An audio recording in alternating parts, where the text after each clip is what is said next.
मैं इस समय राजस्थान विश्वविद्यालय के कैंपस में हूं और मेरे साथ कुछ शिक्षक हैं जो आंदोलन पे हैं। राजस्थान विश्वविद्यालय कैंपस में अगर आप जाएंगे इस समय 4 ऐसे आंदोलन छोटे छोटे चल रहे हैं जो अपनी मांगों को लेकर के धरने पर बैठे हैं। हमारे साथ 6 ऐसे शिक्षक हैं जिनसे हम बातचीत करेंगे, समझेंगे कि आखिर इनकी मांग क्या है और कौन सी ऐसी वजह है जिसकी वजह से इनकी बातें सुनी नहीं जा रही हैं। सर बताइए कि क्या मुद्दा है आपका जो आप लोग अनिश्चितकालीन धरने पर बैठे हुए हैं। हमारा प्रमोशन ड्यू है, ये 19 मई 2001 से हमारे पर लागू होना था और यहाँ पे सरकार ने 2 बार हमारे को अनुमति दे दी है कि भाई इनके प्रमोशन कर दिए जाएं। 2 बार सिंडिकेट ने पास कर दिया है, लेकिन यहाँ के प्रशासन जो है वो हमारा ऑर्डर नहीं निकाल रहा है, अपनी हठधर्मिता पे लगा हुआ है। तो यहाँ के जो कुल सचिव हैं और जो हमारे वाइस चांसलर हैं, उन्होंने ये पता नहीं क्या उनके मन में है, ये हमें समझ नहीं आ रहा, लेकिन उनको ये हमारा ऑर्डर निकालना चाहिए, ये हमारा वाजिब है और इसको जल्द से जल्द पूरा करें। ये धरने पे आप लोग कितने दिनों से बैठे हुए हैं यहाँ? हम 26 दिसंबर से बैठे हैं, आज हमारे को 5वां दिन है और ये हमारा प्रमोशन का मामला असल में हम 1995-96 से शिक्षक हैं राजस्थान यूनिवर्सिटी में, 26-27 साल हो गए हैं। और हमारे मामले में राजस्थान विश्वविद्यालय ने 2 कमेटियां बनाई, एक वर्ष 2013 में बनाई, उसने अपनी रिपोर्ट दे दी। दूसरी कमेटी राजस्थान यूनिवर्सिटी की जो हाईएस्ट डिसाइडिंग बॉडी है सिंडिकेट, उसने कमेटी बनाई और सिंडिकेट की उस कमेटी ने भी अपनी रिपोर्ट दे दी।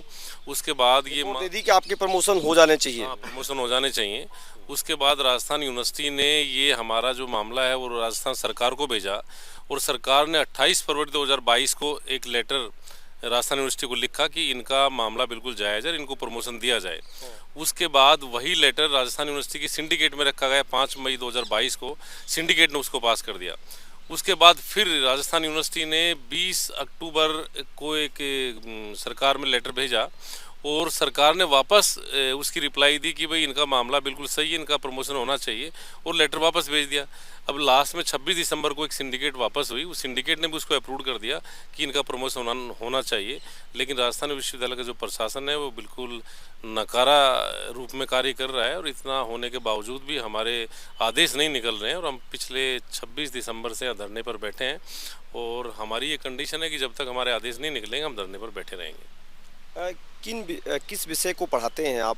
क्या लगता है कि अगर इस तरह की चीज़ें नहीं हो रही हैं तो उससे शिक्षा भी प्रभावित होगी, टीचिंग प्रभावित होगी और जो बच्चे आ रहे होंगे उनको लग रहा होगा कि हमारे तो गुरुजी को धरने पे हैं तो हमारा क्या होगा? कैसे लग रहा है आप चीज़ों को देख करके आपको? मैं पर्यावरण विज्ञान विभाग का निदेशक हूँ इस समय राजस्थान विश्वविद्यालय में और निश्चित रूप से जब हम लोगों का प्रमोशन नहीं हो रहा, हम धरने पे भी बैठे हैं तो शिक्षा भी प्रभावित होती है। हम अपनी क्लासें लेते हैं, जाके क्लास लेके आ जाते हैं, लेकिन बच्चों को भी लगता है कि जब शिक्षकों का ही जो जिनको 27 साल हो गए, 26 साल हो गए, उसके बावजूद भी अगर प्रमोशन नहीं होता है तो बच्चों के क्या वाजिब काम होंगे।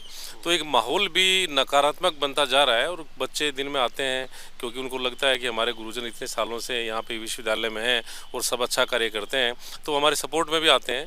तो विश्वविद्यालय के ऊपर है प्रशासन हमारी बात सुने, उनको हमारा जो ये प्रॉब्लम रिजोल्व करना चाहिए और जितनी जल्दी हो जाएगा तो हम लोग भी सर्दी में क्यों परेशान हो, हम यहाँ से चले जाएं, लेकिन वो हमें आदेश तो जारी करें। कितने बजे सुबह से धरना आपका शुरू होता है? तो मतलब उठते नहीं है, अनिश्चितकालीन कंटिन्यू चल रहा है? ये अनिश्चितकालीन हमारा 24/7 धरना है। हम लगातार बैठे हुए हैं और हम 24 घंटे यहीं रहते हैं। और इस बीच प्रशासन, विश्वविद्यालय प्रशासन से कोई मिलने आया आपसे कि मुलाकात कर लिया जाए कि आखिर धरने पे क्यों है? नहीं, रजिस्ट्रार जो यूनिवर्सिटी की वो तो छुट्टी पे चली गई जानबूझकर, कह रहे हैं कि गोवा में छुट्टियां मना रही हैं। हो सकता है, हमें तो पता नहीं, लेकिन जो हमें पता चला है। दूसरा, राजस्थान विश्वविद्यालय के जो कुलपति हैं, जो पूरे कुल के मुखिया हैं, वाइस चांसलर के हैं यूनिवर्सिटी के, वो स्वयं भी हमारे से मिलने नहीं आए। पिछले 3 दिन से वो अपने ऑफिस में नहीं आ रहे हैं। अब पता नहीं उन्होंने मन में क्या सोचा है, क्या उन्होंने धारणा बनाई है। ना तो हमसे उन्होंने कोई बात की, ना कोई ऑफिशियल कोई हमारे से जो अधिकारी विश्वविद्यालय को इस सिलसिले में मिला है। और भी लोग हैं। क्या सर, क्या लगता है कि इस अनिश्चितकालीन धरने से आपकी मांगें मान ली जाएंगी या यूं ही चलती रहेंगी? नहीं, हमारी मांग है जो देखिए वाजिब है और जब तक हमारी मांगें नहीं मानी जाएंगी जब तक हम धरने पर ही रहेंगे। कौन सा विषय पढ़ाते हैं आप? मैं राजनीति विज्ञान विभाग में शिक्षक हूँ और अम्बेडकर स्टडी सेंटर का डायरेक्टर हूँ। हमारा करीब 27 साल की हमारी नौकरी हो गई। हम सभी 95-96 में आए हैं और प्रमोशन हमारा 19 मई 2001 से ड्यू है, जो हमें मिलना चाहिए, जो नहीं दिया जा रहा है। ये प्रशासन की हठधर्मिता और अकर्मण्यता है जिसकी वजह से हमें न्याय नहीं मिल पा रहा है। और जब तक हमें न्याय नहीं मिलेगा हम धरने पर निरंतर धरने पर ही रहेंगे। प्रशासन क्यों ऐसा कर रहा है? आपको क्या इसमें कोई राजनीति है या क्या समझ में आता है कि वजह क्या हो सकती है इसकी? जबकि सिंडिकेट ने पहले कह दिया है कि 26 तारीख 27 को बैठक हुई है कि आपके मांगों को मान लिया जाए। उन्होंने कहा कि प्रस्ताव भी पारित किया गया, बहुमत से पारित हुआ, उसके बाद भी प्रशासन नहीं मान रहा है, तो क्या लगता है आपको? देखिए, तो पहली बार ही हो रहा है कि सिंडिकेट में निर्णय होता है और मिनट्स में कुछ और कुछ आता है। अभी जो रजिस्ट्रार है वो तो सिंडिकेट के किसी भी निर्णय को अपने नोट शीट पर ले ही नहीं रही है और हड़दर्मिता कर रही है और उसका व्यवहार ही ठीक नहीं है। आप ये देखिए, जब सिंडिकेट की मीटिंग में एमएलए 2 हैं, विधायक हैं सरकार के, इतनी बड़ी मीटिंग होती है, उसकी एक वैल्यूबल मीटिंग होती है, लेकिन वो मिनट्स में नहीं आए। अब ये तो विडम्बना ही कहेंगे इसको। और प्रशासन की लापरवाही है, ये तो अकर्मण्यता ही है। तो राज्य सरकार को एक्शन लेना चाहिए और ऐसे को दंडित किया जाना चाहिए। उनको हम तो कहते हैं वाइस चांसलर को रजिस्ट्रार के खिलाफ 420 का मुकदमा दर्ज करवा के इनको रिलीव करना चाहिए और सरकार को सस्पेंड कर देना चाहिए। ये सरकार की मशीनरी का दुरुपयोग कर रही है, हड़दर्मिता कर रही है, तो ये कोई अच्छी बात नहीं है और विश्वविद्यालयों को बदनाम करने की एक साजिश है। जो रजिस्ट्रार ऐसा कर रही है, कुकृत कर रही है, तत्काल इसको अरेस्ट करवाना चाहिए। मेरा तो मानना ये है कि 420 का मुकदमा जब्त करवा के और इसको रिलीव करना चाहिए और इसको रजिस्ट्रार को नहीं, मैं तो कहता हूँ रजिस्ट्रार को जेल में डाल देना चाहिए। इस तरह का रजिस्ट्रार की हमें कोई जरूरत नहीं है जो विश्वविद्यालय की छवि को खराब करे। तो इसकी जगह जेल ही हो सकती है, जहाँ तक मैं समझता हूँ। एक और है सर, क्या लगता है कि आंदोलन, शिक्षक होकर के आप लोगों को भी आंदोलन करना पड़ रहा है इस विश्वविद्यालय में, जहाँ पर कई छात्र भी अलग अलग मांगों को लेकर आंदोलन कर रहे हैं, तो आपको लगता है कि इसके पीछे जो चीज़ें हो रही हैं, आपको लगता है कि आपको पता भी होगा कि इसके पीछे कौन लोग हैं, क्यों कर रहे हैं, क्या वजह लगती है आपको? शिक्षकों का अनशन अंतिम विकल्प था। विश्वविद्यालय प्रशासन अपनी हठधर्मिता और अल्प ज्ञान कुल सचिव महोदय का, उसकी वजह से हम आंदोलनरत हैं। सिंडिकेट ने बहुमत से जो निर्णय कर दिया, राज्य सरकार के स्पष्ट निर्देश हैं, सिंडिकेट के निर्देश हैं, कुल सचिव अवकाश पे चली गई हैं और हम नववर्ष से पूर्व यहाँ धरने पे बैठे हुए हैं। विश्वविद्यालय की हठधर्मिता से लगता है शायद नववर्ष हमें यहीं मनाना पड़ेगा।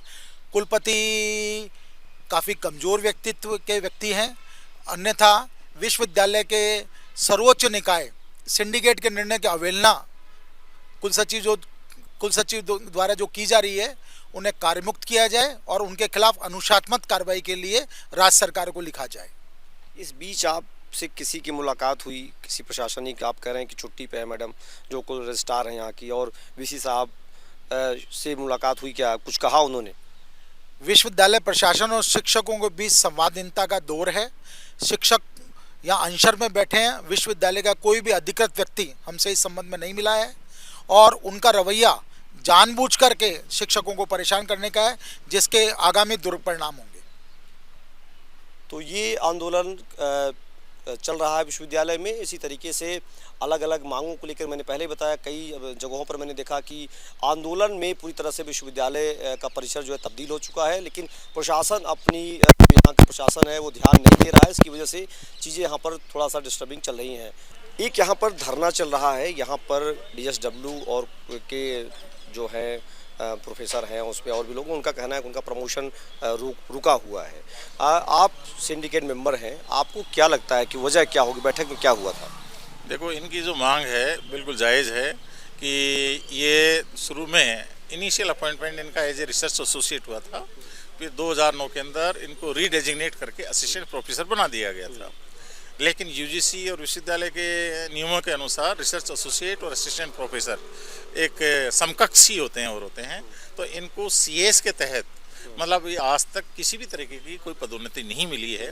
तो अभी लास्ट जो सिंडिकेट हुई थी अभी 26 दिसंबर को, तो उसमें सभी सिंडिकेट सदस्य, सभी ने तो नहीं, सर्वसम्मति से ये फैसला लिया गया कि इनको पदोन्नति का लाभ 19 मई 2001 से, कि जैसे 272 शिक्षकों को दिया गया उस टाइम जो स्थायी किए गए थे राज्य सरकार द्वारा 2008 में, तो उनके समकक्ष मानते हुए सारे परिलाभ इनको मतलब CS के बेनिफिट, प्रमोशन के बेनिफिट 2001 से ही दिए जाए। मतलब उसमें सहमति बन गई है? ये सहमति बन गई थी सिंडिकेट के अंदर। सिंडिकेट के अंदर इनको प्रमोशन देने के लिए बाकायदा बहुमत से फैसला हुआ था।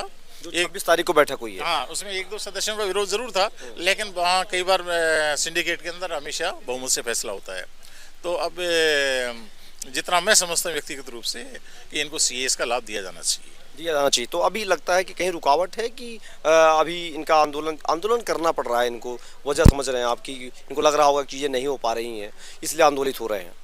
नहीं, इनका ये था कि मतलब वहाँ सिंडिकेट के अंदर एक दो सदस्यों का ये कहना था कि इसके लिए राज्य सरकार के पास, क्योंकि इसके अंदर वित्तीय भार भी आएगा वो रहेगा, तो राज्य सरकार के पास भेज दिया जाए। लेकिन हम अधिकांश जो सिंडिकेट सदस्य थे वो सहमत नहीं थे कि इसको यूनिवर्सिटी के लेवल पे ही रिजोल्व किया जाए। राज्य सरकार पे जाएगा तो फिर उसके बाद में कई ये मामला और टल जाएगा, क्योंकि इनका मामला काफ़ी समय से लंबित है। तो सिंडिकेट बहुमत से चाहती थी कि इनका जल्दी से जल्दी सीएस की प्रक्रिया, पदोन्नति की प्रक्रिया शुरू हो।